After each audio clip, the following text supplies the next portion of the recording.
welcome to the show. Welcome to the new show, Talent Equals. New show, same music. So I hope you don't mind that, but frankly, we tried to find new music, but I couldn't decide on anything that I preferred more than the current music for the podcast. So here we are, new theme, same music. I am very happy to be bringing you today's guest, Sheila Heen. And I think Sheila's expertise fits so well with what we're trying to do with Talent Equals. And as a community, I dare say, we are, I hope, all interested in the idea of progressing and developing. And if you're going to get good at developing, you got to get good at getting feedback on board, which is the very tool through which we can understand where we're falling short or where we're doing well and then calibrate and improve. And Sheila, well, Sheila is a deep thinker on this topic. She has, with her co-author Douglas Stone, created a fantastic book in Thanks for the Feedback, The Science and Art of Receiving Feedback Well. Sheila is actually a bit of a unique individual because she's not only a very sharp and bright intellectual on this topic, but she's also a great teacher. And that combination, I think, makes her a very valuable guest to have on and for us all to listen to. I'm certain as you listen, you'll hear that and hear how just generally interesting Sheila is and how much she's interested in other people. There's a mental model through the book that I would have you think about. We're going to focus on the title of the show being called Thanks for the Feedback. But I'm going to specifically point you at this mental model around the three types of feedback: evaluation, coaching, and appreciation. That model itself was one of the big changes for me in understanding of what types of feedback can come at us. And we sort of discussed that a little bit. And it's one of the models that Sheila introduces in the book, and we talk a little bit about in the episode as well. So yeah, I'm thrilled to be bringing you this conversation with Sheila Heen as the first episode under Talent Equals. And then I'm going to give you one other, I dare say it, a present. It could be torture for you all out there. I'm actually going to read a poem because as part of the episode, we actually talked about my own fear of writing poetry, which I am doing, and getting feedback on that poetry. And it became an interesting little conversation for us. And so I wanted to sort of put myself out there a little bit and do this because I feel like if we aren't prepared to go to a place where we feel a little bit vulnerable and a little bit risky and open ourselves up to feedback, both positive and negative, well, then I'd be a hypocrite. So I'm going to do a short poem on feedback, and well, I hope you enjoy it. But if you don't, you can give me some evaluation, coaching, or appreciation. So without further ado, I'm going to give you Sheila Heen and a short poem. Feedback. Feedback is the failure that brings a chance for change. Feedback is the stinging rebuke of an idea gone south. Feedback is the digits that flash with a merciless truth of your midnight snack. Feedback is the heart-beating victory birthed in a moment of joy which was carried through months of misery. Feedback is the clapping hands given a chance when you said yes to that dream. Feedback is the karmic thread reminding you of the integrity you earned in 1,000 lives gone before. Feedback is the lover who tells you that your sun has finally set. Feedback are the knees and the back that ache with the years finally speaking. Feedback is the warmth of the sun across your face on a walk you never wanted. Feedback, the crisply stacked pages of the story you promised you would steal from comfort. Feedback, the bright red bike whose heart you bought with 100 days of leaf-blown gardens. Feedback. The smile of your child that tells you all is well in the world. Feedback. Life is feedback.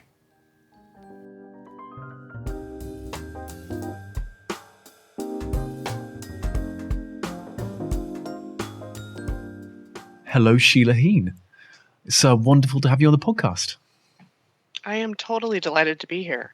Fantastic. Well, Sheila, for those of the listeners who don't know you, you're a senior lecturer at Harvard Law School, part of the Harvard Negotiation Project. You're a co-author with Douglas Stone on two fantastic books, I must say, Difficult Conversations and Thanks for the Feedback.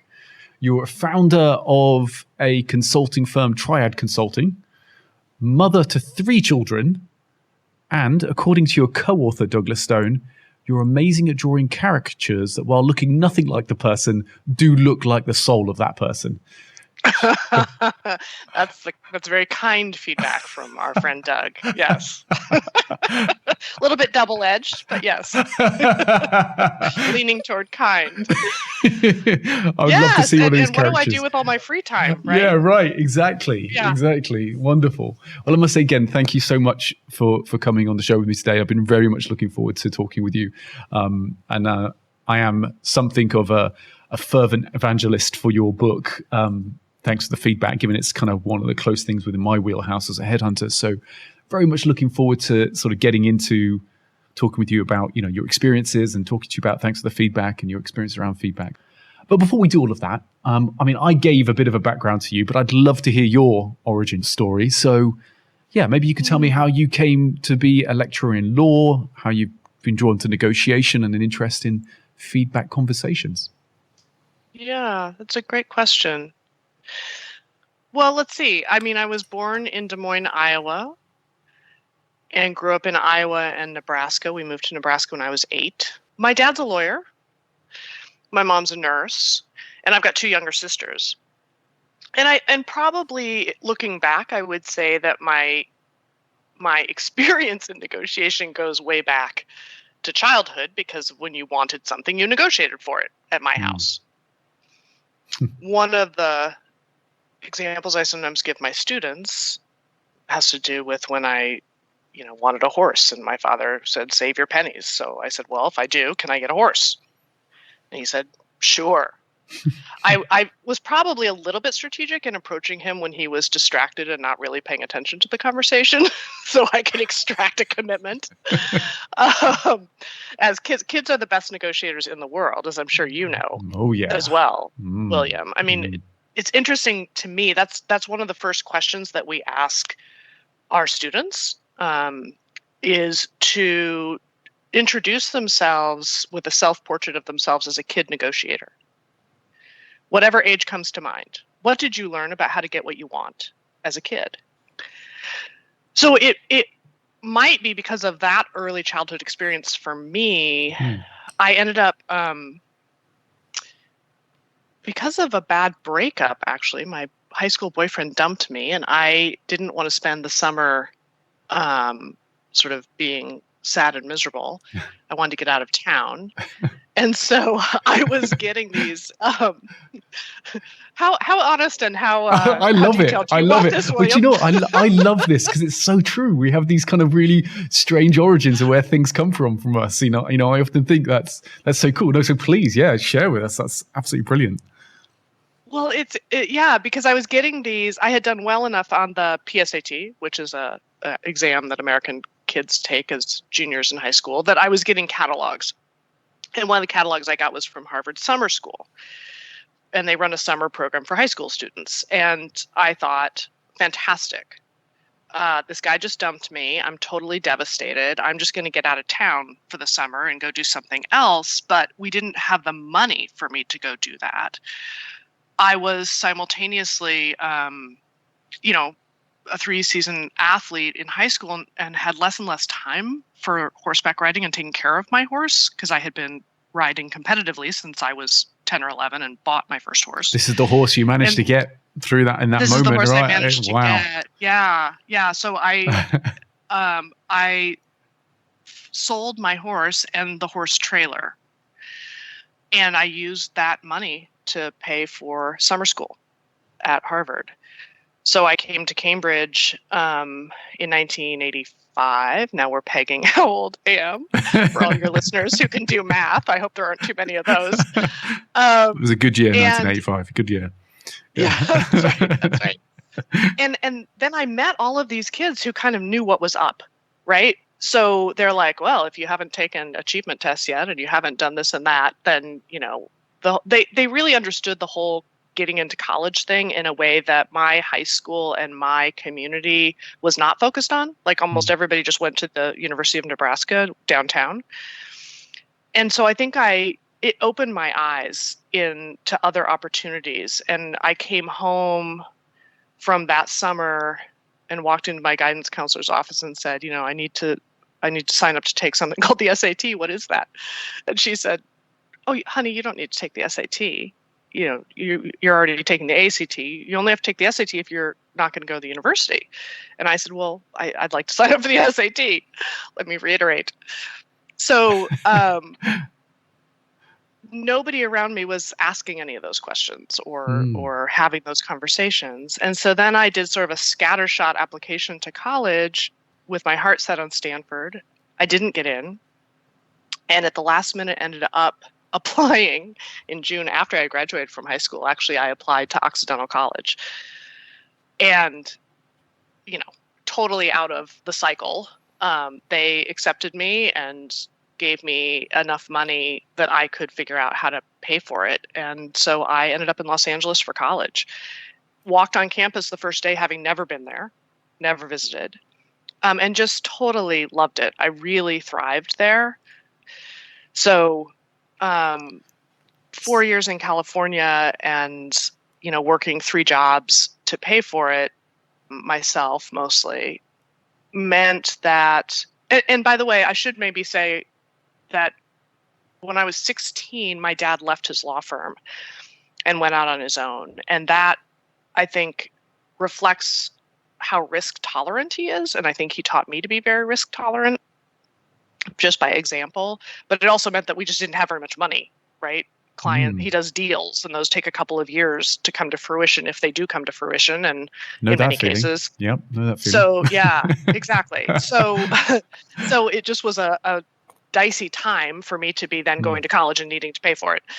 But I think actually working my way through school was a really good experience for me because I was certainly very invested in making the most of it. And then I came to law school after that, partly like many people because I didn't really know what else to do. But I wanted to go to Yale, and I didn't get in. You're sensing a theme in my life here. And I had applied to Harvard on a whim, actually on the very last day. Not really sure I wanted to go there, but my counselor, my college advisor said to me, they have this whole negotiation thing, and my instinct is that might be a really interesting fit for you.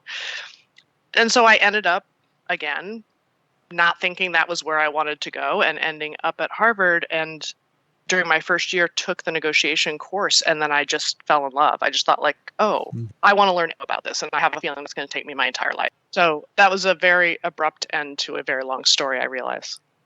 Sheila, that was a fantastic origin story. Thank you. I mean, I hearing that, there was this young girl who recognized what she wanted.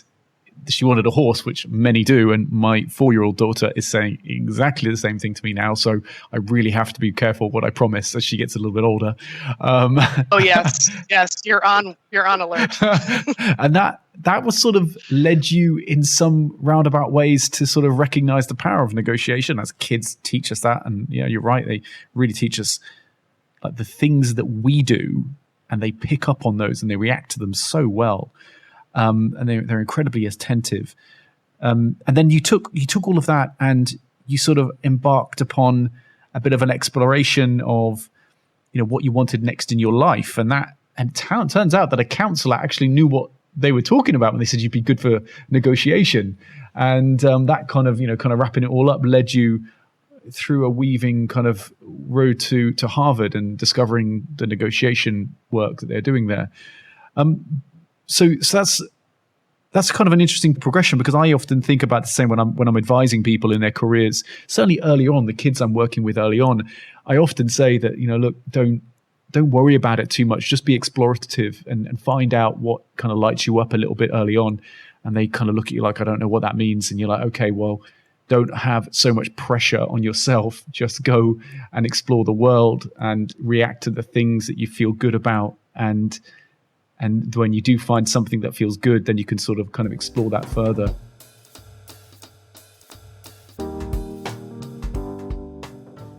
So Sheila, as I mentioned, you wrote this awesome book with Douglas, and I've got to say thank you. Thank you for the feedback book. There we go. This has been, really great for me, because I'm a big fan of mental models and applying mental models to how we operate, because once you can understand how things are working, I feel you can really experiment and play with them with confidence. So, I'm keen to hear, just to run through some of the fundamentals that you outline in feedback, and thank you for the feedback. So maybe start with a big one. Why is feedback so important?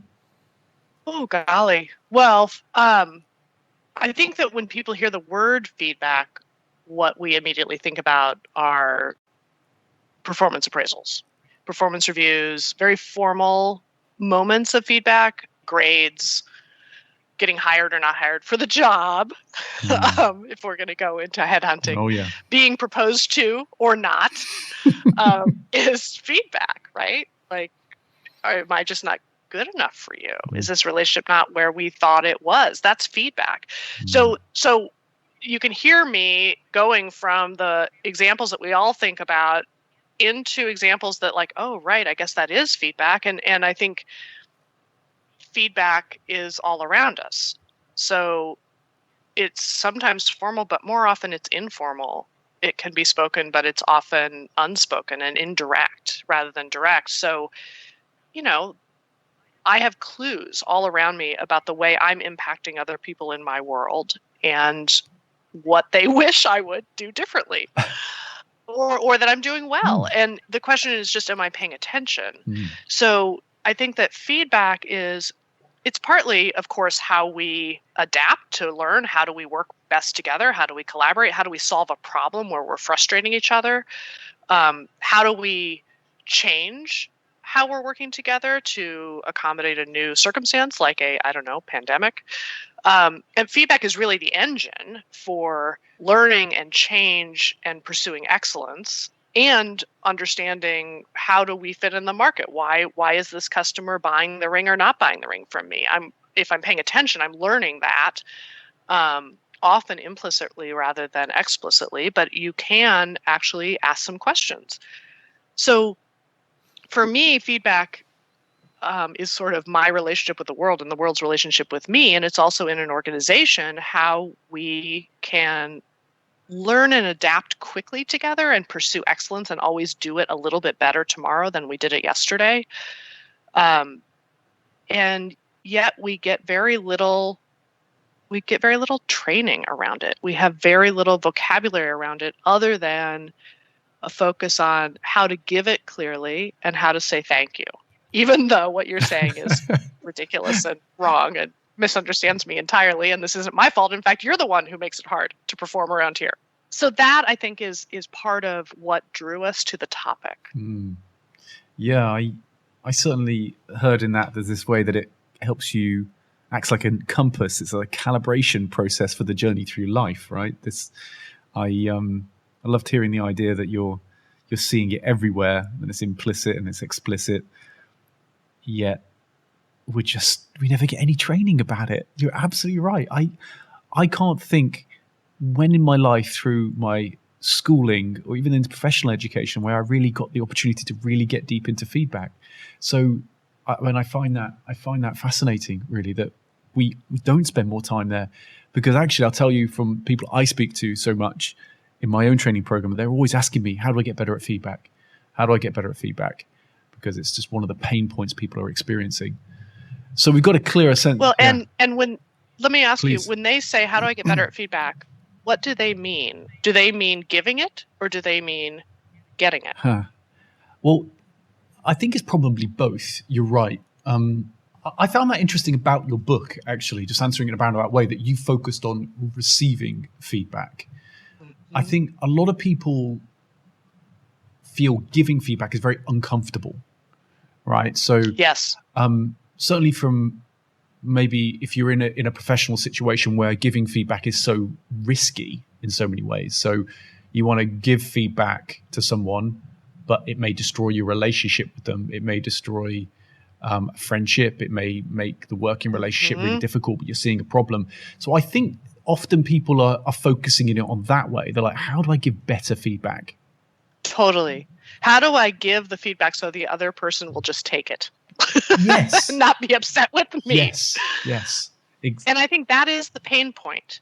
In other words, this was one of the dilemmas for us in writing the book, which is you want to, when you're writing a book or working on a project that you hope will become a book, you're really trying to connect with and speak to someone's felt problem. Meaning, what do I think my problem is? And for most people, the felt problem is the problem of giving, because I do walk around feeling all of the feedback I'm not giving you because you're driving me crazy. But I tried giving it to you last year and you didn't take it anyway. And then it was awkward for 6 months. Yeah. So I don't want to go through that again. And so we're very aware of the feedback that we are holding back from the other people in our lives, our professional lives and our personal lives. We're often less aware of the feedback they're holding back from us. Yeah. So, except for people who are very sensitive, there is a felt problem with I'm getting this horrible scathing feedback, or many of us have someone in our lives who is an endless source of judgment and critique. That's definitely a felt problem. But that's the way that we usually experience it. Or maybe we say, gosh, I wish I got more feedback around here. There's just sort of a vacuum and I need a great mentor, but I can't seem to find the right person who's willing to invest in me, or my boss is too busy to give me meaningful feedback. Those are the felt points for receiving. And I think that clear pain point around giving is why almost everything out there in the world is about how to give feedback. And, we did that work too for many years. We were teaching difficult conversations, and a big category of difficult conversations is feedback conversations. And so we did what everybody does, which is help teach leaders how to give feedback more skillfully and clearly and more often. But eventually, after maybe 10 years of that, we noticed that it wasn't actually fixing the problem. And it was like, what's not working here? Because we've taught them how to give feedback, and we come back and ask, how's it going? And they say, yeah, those feedback conversations are still not working. Like, I tried it and they didn't listen, or they got totally demotivated, or, and so we thought, well, okay, what are we missing? And it was finally this moment where we were like, oh, wait a minute, we're only focused on half of the equation. The other half of the equation is the struggle to receive feedback for all of us from other people in our lives. And maybe that's the key. Maybe the key is understanding what makes it so hard for everybody, all of us, to receive feedback. And if we can figure that out, and if you can get better at receiving feedback, then you automatically become a better giver. Because you just have a sense of what's so hard about it. And you can have richer feedback conversations in both directions, and also be very aware that almost any feedback conversation, in almost any feedback conversation, I'm going to be both a giver and a receiver to some extent as we pull apart, what's going on, what's in the way, and how do we help fix this, whatever we think the problem is. I think the problem is you, of course, but bizarrely, you seem to think the problem is me. So it's going to be a two-way conversation, just trying to understand and change something that isn't working. I love that. I must say, this idea of recognizing that the real value is in being good at receiving feedback, because I suppose, interesting, I kind of felt that as I was reading through your book. and you had focused things, and the title is, and it was very easy to miss, by the way, as I did, the science and art of receiving feedback well. Because I think I went into this book with like, all right, I'm going to be really good at like, thanks to the feedback, figuring out how to give amazing feedback, right? Because that's where I do most of my work is, you haven't got the job, and this is why, and all of that sort of good stuff. But then, it was focused on receiving. I was like, of course, because every amazing moment in my life is where somebody tells me I'm doing something, I could how to improve it. Like, okay, well, you did that a bit crap, right? Try doing it this way next time. Or, have you thought about, when you're doing maybe like a martial art, put your foot in this position, or if you're coaching and someone says, stop doing that really weird thing you do every time somebody's talking, with your face. And I'm like, oh, okay, I didn't know I did that. And so these are moments where you really are able to go, and progress and move to a next stage. And so I love that you focus there. So in the book, you actually, and this kind of connects that, you did mention about the learning mindset as being key to happiness and being good at receiving feedback. So what do you mean by the learning mindset, and why is it important? Well, so this is drawing from Carol Dweck's work on fixed mindset and learning mindset. So Carol's out at Stanford, and she's written some fantastic books. And the core of it is that we can hold who we are as either fixed or changing, growing over time. So often for many of us, the instinct is very black and white. And we actually talk about this a little bit in difficult conversations in the chapter on identity, that part of the reason why conversations can be difficult is because we hear it as saying something, the situation is saying something about us, or the other person is saying something about us. I'm either competent or incompetent, loyal or disloyal, a good person or a bad person, worthy of love or maybe not. And that we hold those things as very black and white when the truth is always more complex than that. So what Carol Dweck would say, that in a fixed mindset, you're hearing feedback, we would say, as verdict about who you are. You're born, you're as smart as you're going to be or not going to be.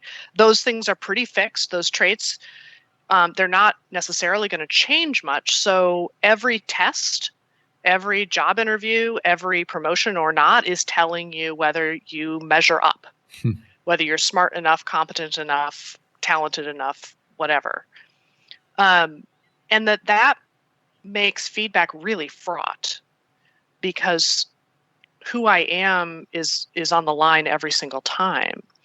A growth mindset says, well, look, if we think about the things that really matter in life, leadership, applying yourself, hard work, collaboration with others, etc. Those are all things that you can get better at.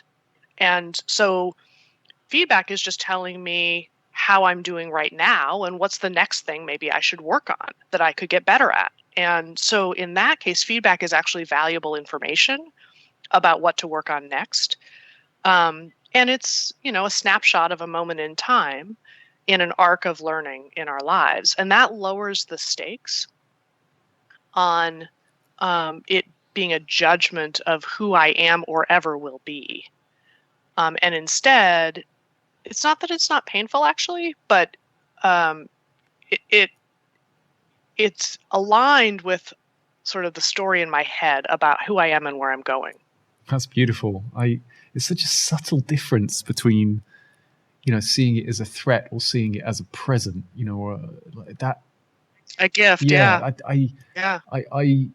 I hear that, and it's such the thing about growth mindset or fixed mindset, and I sort of reflect on that in myself, and when I hear that, I recognize actually that maybe have been one of the things when you're young and you're in an industry, that you don't have fear of what people think of you, so that it's okay to make mistakes, it's okay to grow, it's okay to change. And as we get older and we get into these positions where we have to have, be an authoritative figure, we have to be right, we can't be wrong. The feedback, like you've said, really does challenge at the center of who we are if you've got the wrong attitude towards what that could mean for you. But at all stages, we get the chance to grow. It's actually my birthday tomorrow. And someone said to me, so how are you doing with your birthday? And I'm like, yeah, I'm all right. And it's all right. Well, I'm 39. It's the big 4-0's on the horizon, right?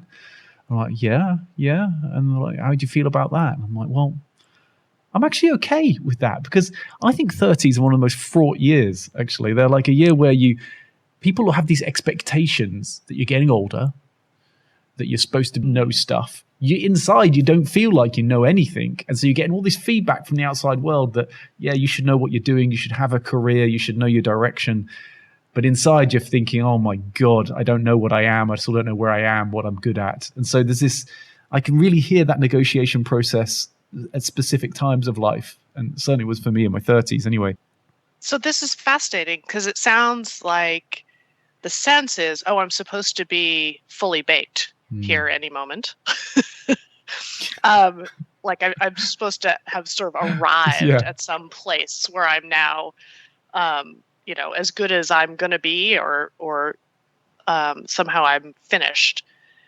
Which, of course, we don't arrive at. But what's fascinating to me is that in your 20s, you felt more open, maybe, to feedback because you didn't think you were supposed to be good at it. And it's fascinating because I totally get that. And then I also sometimes hear and experience and observe the flip side of that, which is, and maybe this is because I'm a decade ahead of you, but I think back on my own 20s, and I watch my law students, right, and young professionals who are in their 20s, and the rap on millennials is that they're so sensitive to feedback, and they only want appreciation and praise, and they overreact to any negative feedback. And maybe it's just the population that I deal with, who tend to have atrophied failure muscles because they haven't failed it very much. But I do think, actually, when I was young anyway, as a professional, I was more sensitive to feedback because I was asking myself, like, am I up to this? Am I good enough for this? Am I going to succeed at this? And any mistake I made was a huge deal. And was maybe indicative of the thought that I should just quit and move home with my parents, and give up on this whole professional thing. And now, with the arc of a couple more decades of experience, I've made enough mistakes that I'm probably actually less sensitive about it. And I'm like, oh yeah, that's just the latest mistake. Okay, well, write that one down on the very long list of things that I should pay attention to and learn something from.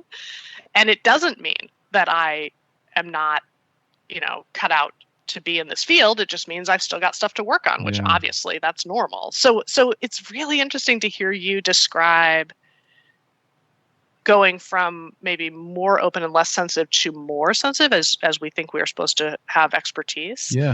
I think I watched myself maybe have the opposite. I think I'm more open and less reactive. Yeah, that's isn't it? And maybe that's the reason giving and receiving feedback is so difficult, because we're all entirely different, aren't we, in where we are in the process. And I've certainly come to realize that there's so much value in being a humble person and just accepting getting really great people around you and then listening attentively to what they're going to say to you.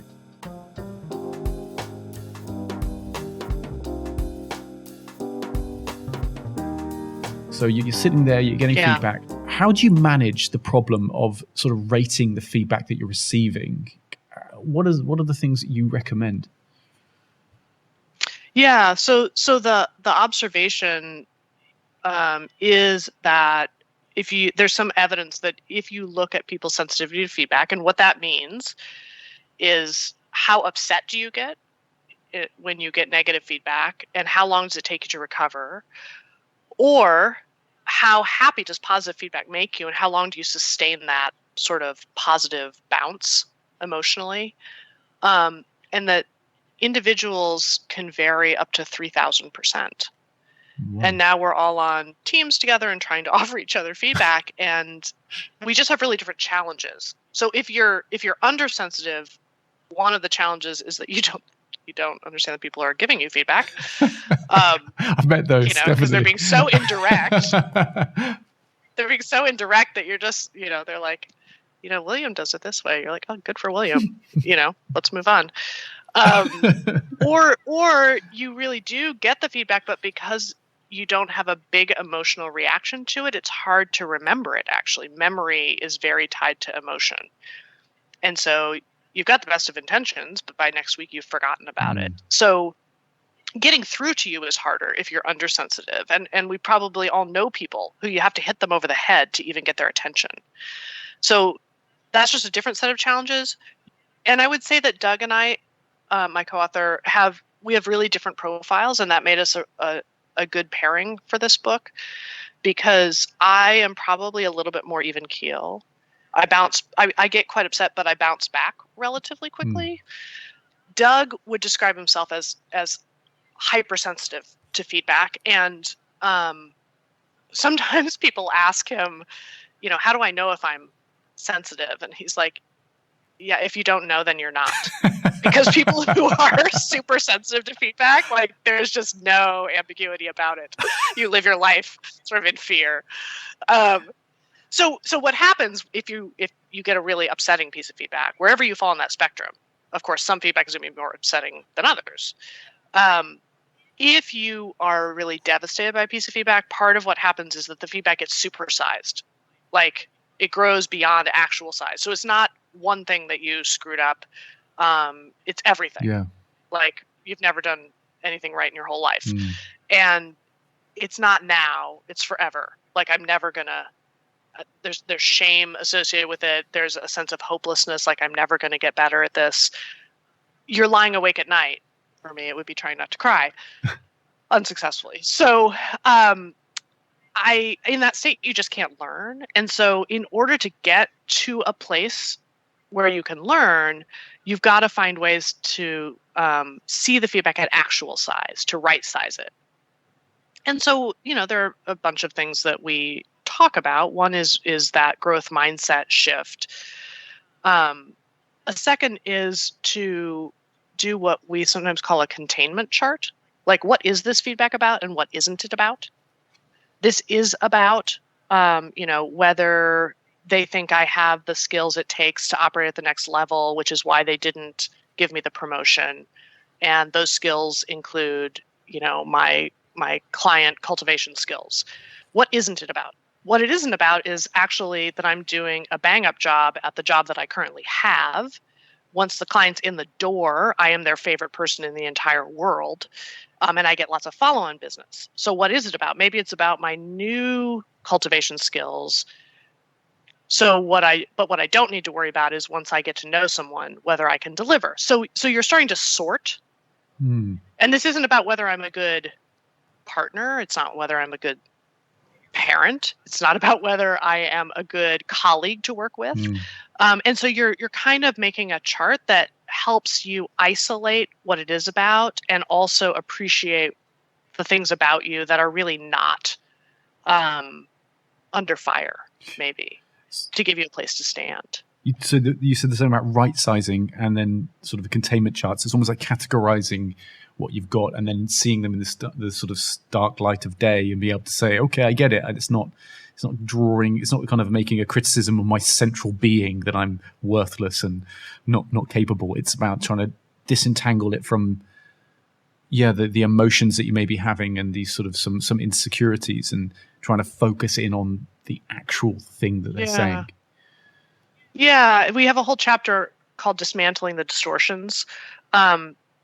And maybe the one other thing that I'll add here is thinking about a second score. So the first score is whatever the devastating feedback I just got was. I failed the test. I got fired. I didn't, I was the lowest rated speaker at the conference. Everybody hates me. That's my first score. Super depressing.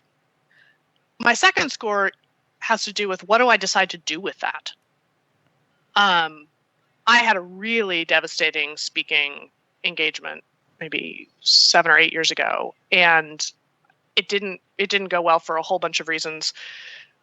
And I just felt ill afterwards. And after I licked my wounds for a while and sulked, I decided, all right, I'm going to make learning what's different about speaking my project for the next year.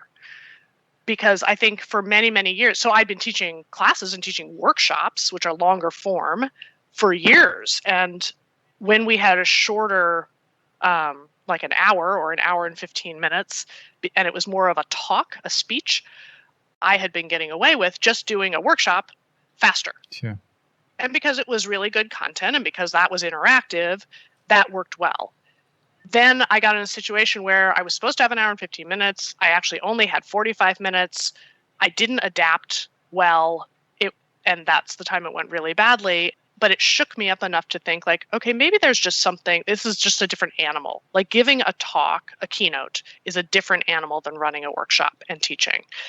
And what can I learn about that? And so I made it my project for the next year to let go of my habits and things that had gotten me by. And I read books and I watched talks and I, asked a friend of mine who teaches preachers, like, how do you think about teaching someone to give a 5-minute homily?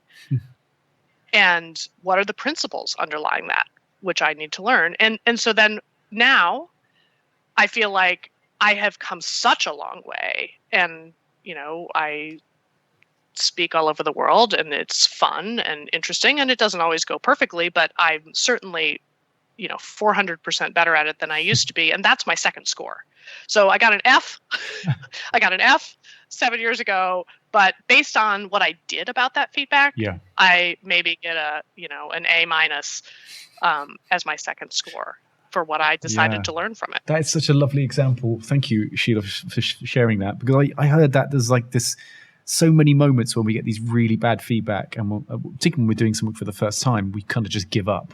And I hear in you that you were able to disentangle yourself from that sort of identity issue that was driving at you, saying, Sheila bad, Sheila not worth it, type thing, to, okay, what was I doing? I obviously able to do stuff and present, but what happened there? And then able to go away and search out experts who could help take you on that journey to get to a place where you would be able to apply, understand the underlying principles, but then do it better.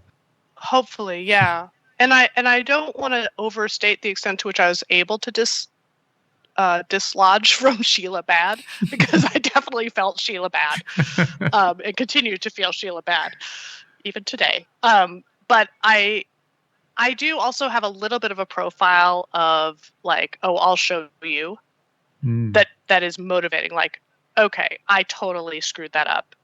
Sheila bad, but I'll come back and show you that, maybe that I'm worth it. So I have a little bit of I'm hesitating to call it revenge because it's not hurting them. It's mostly redeeming myself, perhaps.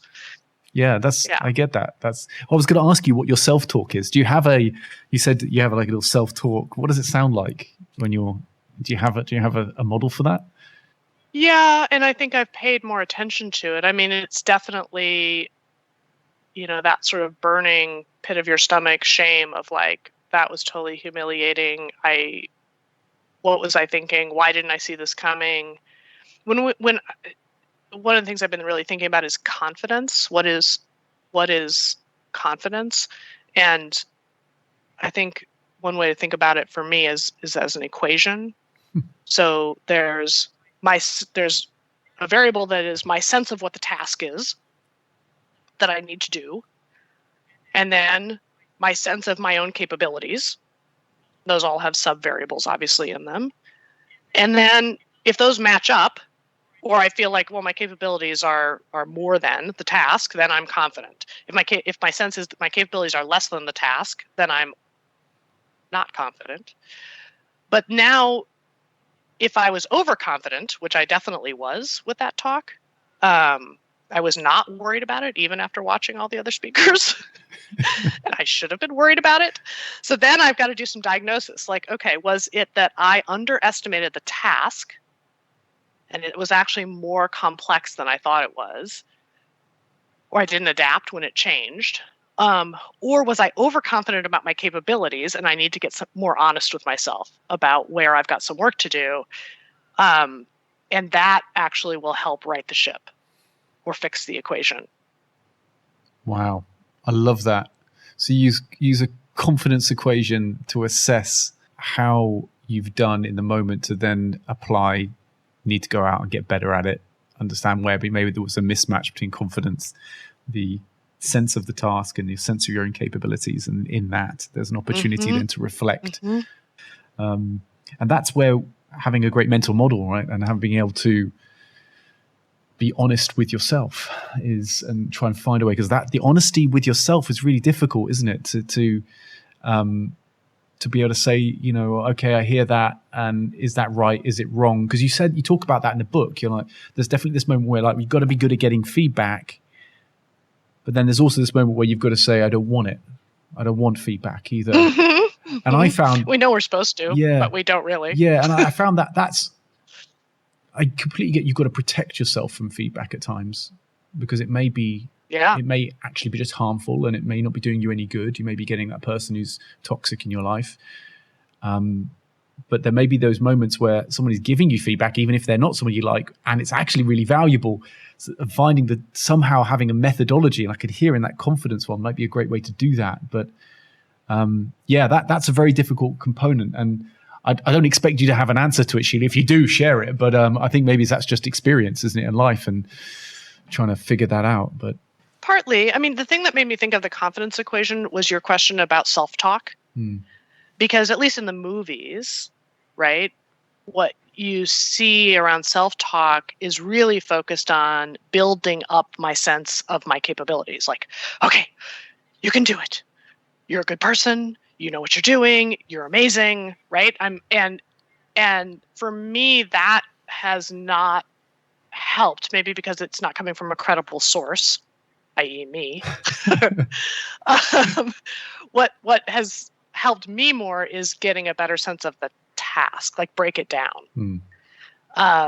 And think, okay, if this, then what? What do I need to be able to do? What don't I think I've got a good handle on yet, et cetera. And then that leads back to, what do I need to work on, right? But you're also right. Let's talk about the other thing that you just brought up, which is chapter 10, by the way, is all about how to turn away feedback, because there are times where this is just not helping. Yeah. Like this constant barrage of criticism is not helping. My sister-in-law teaches strategy at Harvard Business School. She taught at INSEAD, and then she taught for a couple of years at Harvard recently. And Harvard has a very different teaching model than many other places in terms of the case method and how they use classroom conversation. And so the school assigned a coach to sit in on her classes and give her feedback at the end of every class. And at first it was very helpful. And then as the classes mounted and the list of things she had to work on kept getting longer and longer and longer, she finally said to the coach, like, okay, this has basically destroyed any confidence I had that I even knew how to teach. So I really just need to pause the feedback. I need you not to be present so that I can just focus on working on what you've already given me. Yeah. And then when I'm ready, I'll let you know. So sometimes we have to draw boundaries in our relationships, including, like, I can't be in this relationship if you can't keep your judgments and constant criticisms to yourself, or we can't talk about this topic. I know that you don't like the person I married. I have now married them. And so I need you to keep your comments to yourself on this topic. So that's all about boundaries. Yeah. The other thing that you mentioned was sort of all of the different triggered reactions we have to any feedback. So maybe we should talk about those. Yeah, no, that's absolutely thank you for getting us back on track. There's so much beautiful stuff in there. Thank you. And I can only imagine what it's like at your household with a sister-in-law who's also doing negotiation, right? And when you get Christmas presents at Christmas. Oh yeah.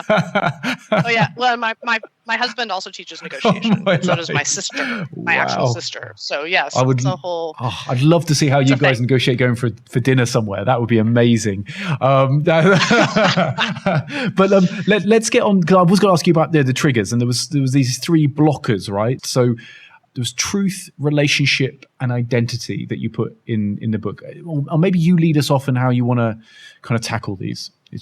Yeah. Well, so in talking to hundreds and then thousands of people about and just listening to their reactions to feedback, what what we realized is that anytime feedback is incoming to me, I am, first of all, screening it for what's wrong with it. Because if I can find something wrong with it, then I can, set it aside and relax and move on with my life. And in terms of what's wrong with it, what you're saying isn't true. That didn't happen the way that you're saying. You're misunderstanding me. How you're giving me this feedback is pathetic. Who you are is suspect because you don't have any credibility. I don't trust you. I think you've got your own agenda. Why I think you're giving it to me. You're just trying to undermine me in front of other people, or you're just jealous. So we have all kinds of what we call it wrong spotting that we do when we're assessing the feedback coming at us, and we're looking for what's wrong with it so that we can, safely reject it. And there are a couple of problems with that. One is we're always going to be able to find something wrong with the feedback that we get, and it could be 90% wrong. And that last 10% might actually be of value. And then the second is that those triggered reactions turn out to be pretty universal and that they shouldn't be the end of the story.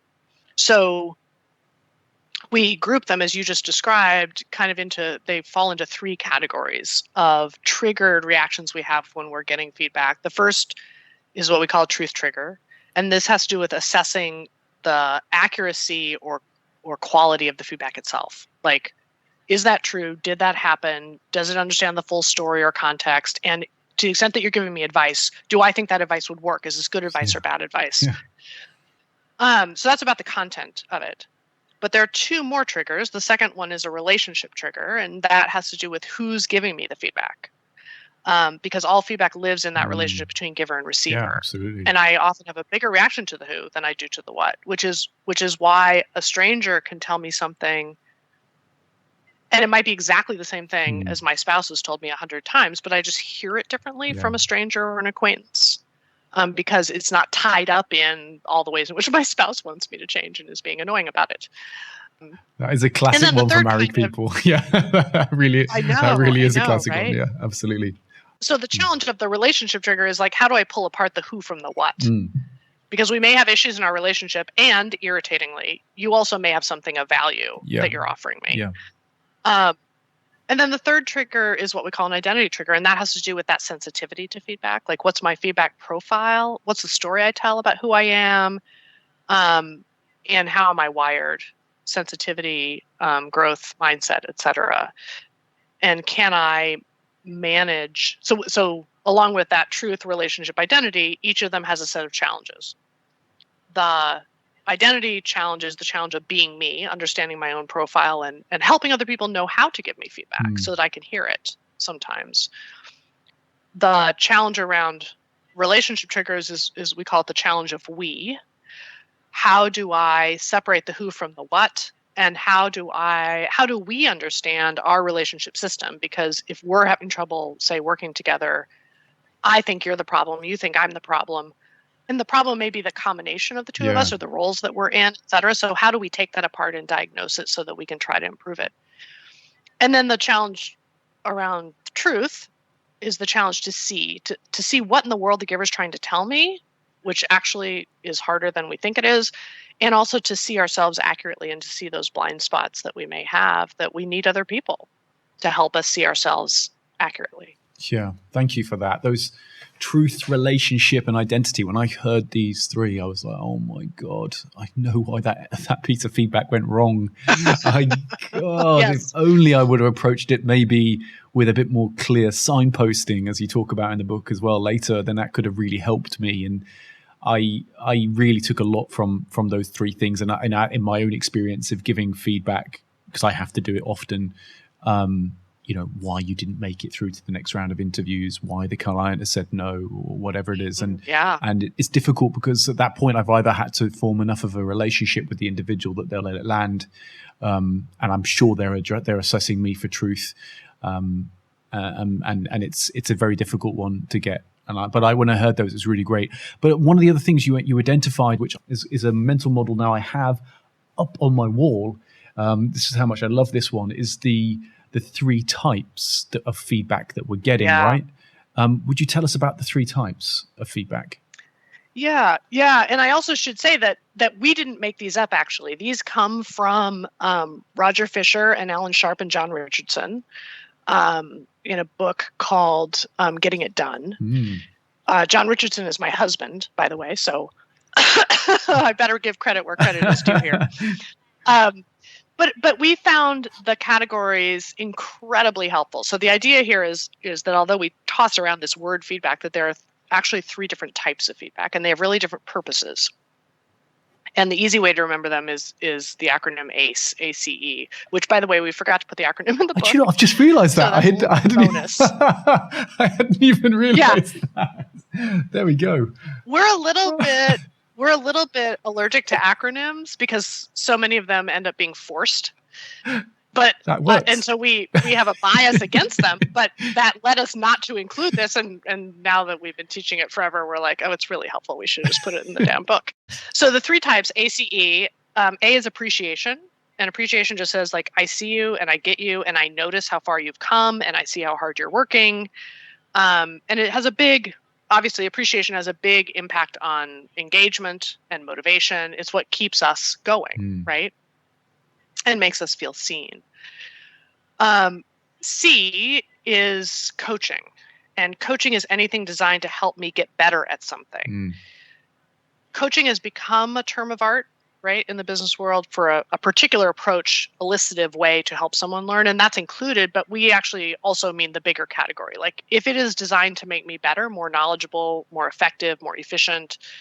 So that could be correction, suggestion, advice, whatever, it counts as coaching. And that's the engine for learning and change and adapting and improving over time, of course. But then there's a third type of feedback, which is the E, which is evaluation.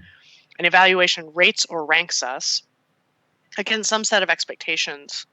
It tells us where we stand and how we're doing. So obviously grades are evaluation. Getting or not getting the offer in your world is evaluation. Performance reviews are evaluation. And evaluation is actually the type of feedback that we typically have the biggest reaction to, feeling judged. And so one of the trends lately has been people getting rid of performance reviews, meaning organizations canceling performance reviews, because they want to focus on really the appreciation and coaching aspects of feedback, which are actually the things that are most important and should be going on throughout the whole year as we talk about the work we're doing together and get things done day in and day out. Appreciation and coaching, making those part of your everyday life as you work together is key. And what we've noticed in some cases is that if you get rid of evaluation entirely and people really genuinely don't have a way to figure out whether they're on track and if they're doing okay, or if they're a superstar or they just think they're a superstar, but they're not, and they don't know, like, should I even put my hat in the ring for this next thing? If you can't tell where you stand, you get a lot of anxiety in the system and people start to try to listen for how am I doing through coaching or appreciation. Like, how come you're getting all the appreciation? Does that mean I'm not doing okay? Or how come I'm getting so much coaching? Am I in trouble? I'm about to be fired. So you do need some mechanism to let people know whether they're on track. I agree with that, actually. I've got a theory why that organizations are moving away from evaluation, and it's quite a simple thing, actually. I don't think many organizations define jobs very well. Certainly in my experience, it's something like, I'll give you a job, you got to do this job, go and figure it out. And the jobs evolve so much to at some point that the job description against which they need to be evaluated is not clear in their own mind. And the key competencies, what they have to do in that job, can be unknown to both the giver and the receiver of the job. So evaluation becomes very difficult. And let's face it, as organizations evolve and things change, it becomes difficult to keep track of those evaluation components. I think that all of us as human beings need all three types of feedback, but we need different types at different times. And when we ask for feedback, we're not even clear what we're asking for. And when people offer feedback, they think they're coaching. So even when the giver is trying to coach, I think we're prone to hear it as judgment or evaluation. And so I think it's a joint project to say, like, what am I trying to offer you? And what are you hearing? Yeah. The receiver has to get good at disentangling or trying to identify what is getting in the way of that feedback. And then we have to appreciate that the relationship that we have to them and how difficult it is making it for them to receive it. And I think once we understand those complexities, that's where I came to your idea of like being signposting in conversations. Oh, and I've done it myself. I've gone, okay, look, I've let me give you an example, Sheila. I wrote some poetry recently because one of my newest things, so I'm writing poetry. All the teams that fail when a fire is lit and an angry, slow burning takes hold. The fire starts so fragile, extinguishable at any moment. And it's excruciatingly embarrassing for a 38-year-old man to be writing poetry. And so I wrote a piece, a poem, and I gave it to a colleague. And I listened to your book, and I said, look, okay, what I don't want from you is telling me that you don't like it or that you do like it or whatever. I just want you to tell me, do you think it works as a piece? What did you hear in it? Was the length of it okay? I was very, very specific about the feedback I wanted because I felt at that moment in quite a vulnerable state that my enthusiasm for the whole thing could be crushed in a moment, like some kind of tiny butterfly. And so I kind of really tried to put some boundaries around the feedback that I was eliciting, knowing how I felt about it. But I also had to do something very specific because I knew in this instance, it's Samantha who works for me. I had to be very clear to her that she was safe in the relationship situation as well, that I wasn't going to be upset. And this is the boundaries of it. And so I found those signposting actually helped us both go, okay, let's do that. So I thank you, by the way. So maybe that's saved me in still writing some poetry. But that's how I've used all of the things that you've said to create signposting, create boundaries, and then get more confident with the process. And now I'll ask for more and more, I think, as I go on in that journey myself. I love the fact that you were so clear because particularly as a writer myself, I have learned that when I hand a draft of something to someone, I really need to be clear what kind of feedback I am asking them for. And when someone hands me something to read, I've learned to ask. And so you're asking for appreciation and then some bit of evaluation of whether this is worth continuing to work with. Maybe I'm asking, is this worth pursuing, which is a judgment that I'm asking about the quality of the idea. And it could also be that I am at a place where I say, I just need some coaching and I need it on a couple of specific fronts. I'm not sure the opening to this chapter really works or is clear, or I'm struggling with whether this example is the right fit. So Sheila, thank you. You've shared so many amazing components of your book and the work that you've done. But I suppose maybe this is one question, maybe it's a bit of a tough one, but what has changed? What have you changed in your thinking since writing the book, if anything? Well, so like you, I've got two boys and a girl, but I'm a little bit ahead of you on the age curve. And so a lot of what I'm thinking about right now has to do with when I need to withhold my feedback. As my eldest turns 21 and my second son turns 18. And my daughter is 14, which is a tough age for a girl. She's already so much harder and more judgmental of herself than, it's painful to watch and to listen to. And so I've really actually been thinking about how do I need to handle the feedback I have for them differently based on who they are, obviously, but also differently based on where they are in their own sort of developmental arc and where our relationship is. Like, what's my role as they're changing and I'm changing? So, by the way, one of my kids' favorite things to say to me is like, Mom, just take the feedback, right? So it's not not necessarily easy, and they just have more ammunition against me. But yeah, I've been thinking about that as our relationship with each other is changing. That's wonderful. I love the way the kids really can cut through at times and dismantle these, these sort of identities that we create at work and in our professional lives. And no, just take the feedback. Stop being an idiot, Dad, or stop wearing that shirt, Dad. Right, exactly. That shirt looks terrible. It's like, yes, your existence is embarrassing. So, yes, that's definitely where we're at with my daughter right now. Wonderful. I mean, again, I've been so very grateful for everything you've shared today and the time that you've given to us today as well. Do you have 3 books that you would recommend to anybody? Well, that's interesting because I think what I was thinking about was what books have made a big impression on me. When I was in middle school, I found a book on my parents' shelf, and I was trying to remember the name of it because it wasn't How to Win Friends and Influence People. It was a book about friendship, written for adults, but about the nature of friendship and how to make friends by being a friend. And I think that's one of the earliest books I can think of that got me thinking about human interaction as a thing to study and talk about. And it actually helped me make friends and be a good, loyal friend. Is that the title, Making Friends by Being a Friend, do you think? I don't think I was actually trying to find it this morning, and I don't know if I can. I may have to call my mother. If she finds it on the shelf, I will. Please do, yeah. I will send you the right title. Getting to Yes, of course. It was a seminal book in my life, and I think is a beautifully written, simple book, elegant book that sets out a framework for understanding interaction and negotiation. Yeah, Getting to Yes is actually the one I'm listening to right now. So the Roger Fisher and Bill Ury and Bruce Patton. Yep. So Bruce is also my co-author on Difficult Conversations, Bruce and Doug.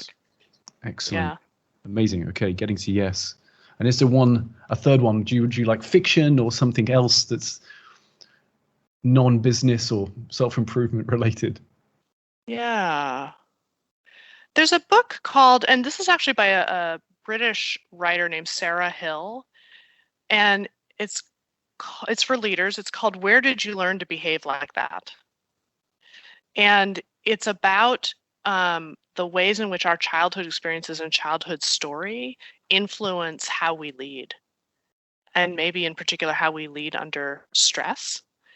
And Sarah is just a beautiful, authentic human being, and I think she's hit upon something that I have not, that is sort of part of the journey, and that I'm on an earlier part of the journey than I probably should be on. So yeah, I think it's really valuable. That is wonderful. Thank you very much for those 3 recommendations. In terms of like people, if they want to hear about the work that you're doing so many different things. I know you do corporate coaching, you do some corporate workshops, you're obviously lecturing at Harvard. If people want to reach out to you, kind of find out more about where you are, how would people find you, Sheila? Well, so the easy answer to that is that although I did not like my name as a kid, in the internet age, having a unique name is a big plus. So if you just Google Sheila Heen, Heen, you're going to find me. And all of my different emails and the hats I different wear, they all funnel to the same place. Cool. And I'm on LinkedIn and all of that as well. And yeah, it's been really interesting. Maybe the other thing we're thinking about is we're doing virtual sessions for leaders, and how do we talk about feedback effectively while we're working remotely. Yeah. And we're not in the same room where I can quickly get a sense of like, how's your day going and what's going on with you, and we can connect. It's just harder. And so that's a big piece of what we've been doing lately as well. Well, I hope anybody listening out there who's interested takes you up on that, and I hope this isn't the last conversation, Sheila, that you and I have around this and this idea of feedback, because I'm thoroughly interested. I realize I've got lots of development to take. And I'm going to give you some feedback now, Sheila. You've done a fantastic job. Thank you very much. Just some appreciation. I really appreciate what you've done and what you've given to us today. And so maybe that's just appreciation, and that's the right thing for us to do, to where to end it. Well, thank you. And thank you for a really fascinating conversation. It was such a pleasure.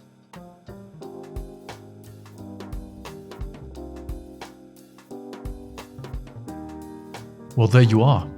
Sheila Heen. What a great conversation. I hope you enjoyed it as much as I did, and you can take away some of the gems that Sheila shares.